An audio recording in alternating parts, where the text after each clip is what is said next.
Hello gin lovers, welcome back. I'm Bobby Freeman. As you can tell by my perfectly executed Australian accent, it's another Australian gin special, and today we're going to be featuring this little beauty, which is Australis, no that's the wrong way around, Botanic Australis gin. Now this is a genuine product of Australia. Australia? No, that sounds a bit English again. I'll drop the accent for a second. Now this was actually sent to me by one of my subscribers and indeed my first ever Patreon, good old Craig Stowers. So thank you very much for sending this, Craig. You are a gentleman and I salute you. And the saluting does not stop there, my friends, for I need to thank yet another one of my subscribers who has very kindly joined the ranks of my Patreon. So Mr. Ralph Haffenden, thank you very much, Ralph, and here is your salute. You are a gentleman, sir, and I salute you. It was rather a long, drawn-out salute, but it was a salute nonetheless. Right, let's find out a bit about them, shall we? Now, they don't seem to have much about them on the internet, and they certainly don't, well, as far as I can see, unless I'm being really stupid, they don't seem to have a website. However, they do have a bit of information on the side of the bottle, so I'm going to be reading that to you now, again, in my finest Australian accent. In the early days of the colonisation of Australia by the British,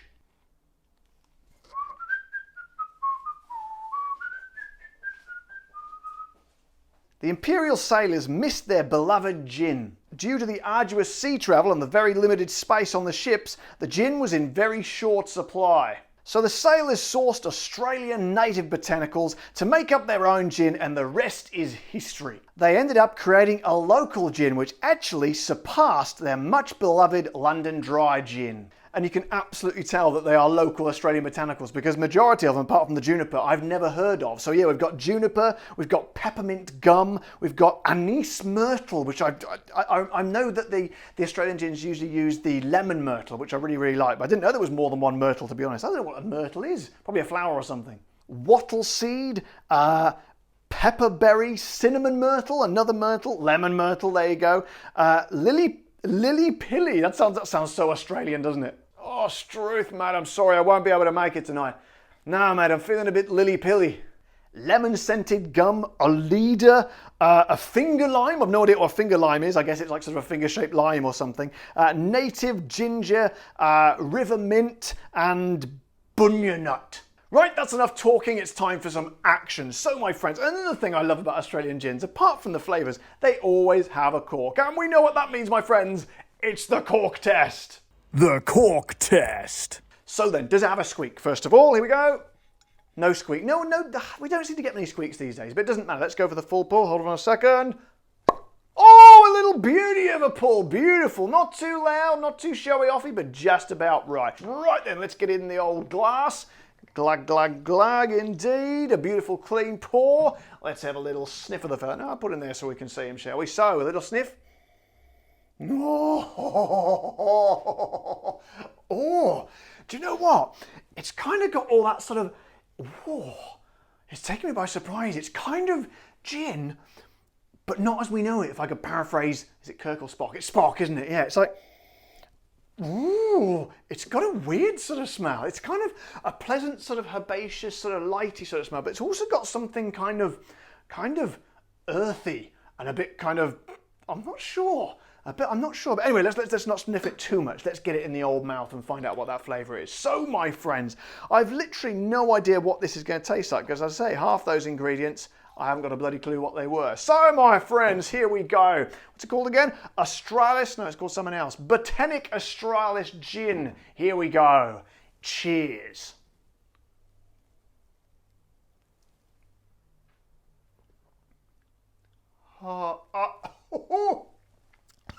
I think I poured it a bit strong, but oh, wow. Now this, I've tried a lot of gins on this channel. I've tried a lot of gins. It's not very often something takes me by surprise. The last time I did it was that Nord's gin or Nordes gin. Very, very different. And funnily enough, that had mint in it. Now this fellow has got mint. It said something mint. I can't remember what the mint was. Some sort of mint.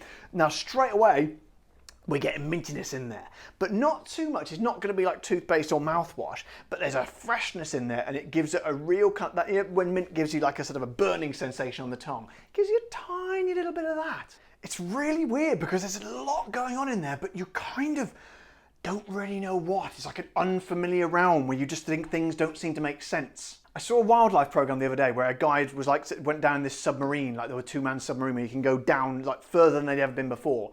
And they saw like loads of life forms. It was definitely life forms, but everything was so weird. It was like sort of, they didn't have a clue what it was. They knew it was alive, but they didn't know what it was. Again, a rather bizarre analogy. However, that's kind of how it feels. Like these flavors are swirling around in there, but they're not just sort of, they're not known to me. They're not known to me. It's got sort of a yeah, this sort of minty side to it, but then there's this sort of the lemony sort of zestiness of the lemon myrtle, which I guess kind of lifts it out of that as well. This sort of like it sort of lifts out of this burning sensation. But also there's something, I got it in the smell, but you do get it in the taste as well. There's like a, how do you describe it? It's like a, it's a mustiness. There's a certain, I was going to say earthy, I suppose it is in a way, but it doesn't quite do it justice. It's a mustiness about it, if that makes sense. It's kind of, I think on its own probably would be unpleasant, but it sort of gives weight and gravity to the rest of those light and zingy flavours. In fact, do you know what it is? I reckon it's the lily pilly. I've no idea what lily pilly is, what it looks like, where it grows, how to find it, what it tastes like, but I'm pretty sure that's the flavour I'm pinpointing because it's just so weird and so unique. I've just never had anything like it before. But the question is it nice? Is it a nice gin and tonic? And I can see why Craig sent me this, because he obviously wanted to give me a diverse look into the different types of Australian gin. He sent me the Melbourne Gin Company and various others, but this is a very, very different gin. And I would say it is nice. I've definitely ordered this. I would say it's probably not for everyone. I think some people, that sort of, if it is the lily pilly, I think it might be a little bit too weird for them, but I like to try something. You know, I try a lot of gins here, and yeah, there's a danger of getting bored. I haven't so far, but this is why I love gin. It's just so versatile, and you never know what you're gonna get. This is the beauty of gin. It's so versatile. It's infinite, really. I don't think I'll ever try all the gins because they're making them quicker than I can review them, to be honest. And this, I would say, if you see it, I mean, it's probably not gonna be further afield. I doubt you can get it here in the UK or even in Europe or in America. But for my Australian subscribers, of which I do know I have many, definitely get a load of this because it's a bit of an adventure and something very, very different from the norm, which is always good. However, my friends, as with majority of Australian gins, my Aussie friends, you get hammered on the price of gin because it's not cheap. It's not the most expensive Aussie gin. It's in Australian dollars, it's 75 Australian dollars, and to give you an idea, that's about 41 British pounds, 52 American dollars, and 45 euros. So it is.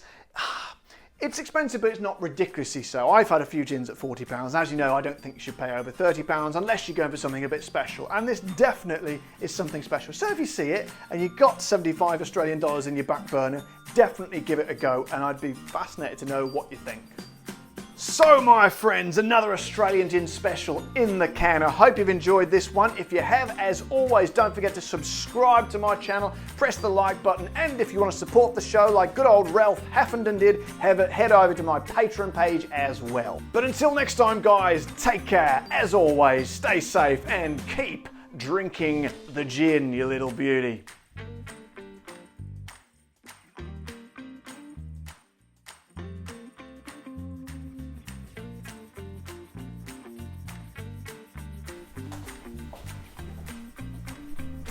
Ow.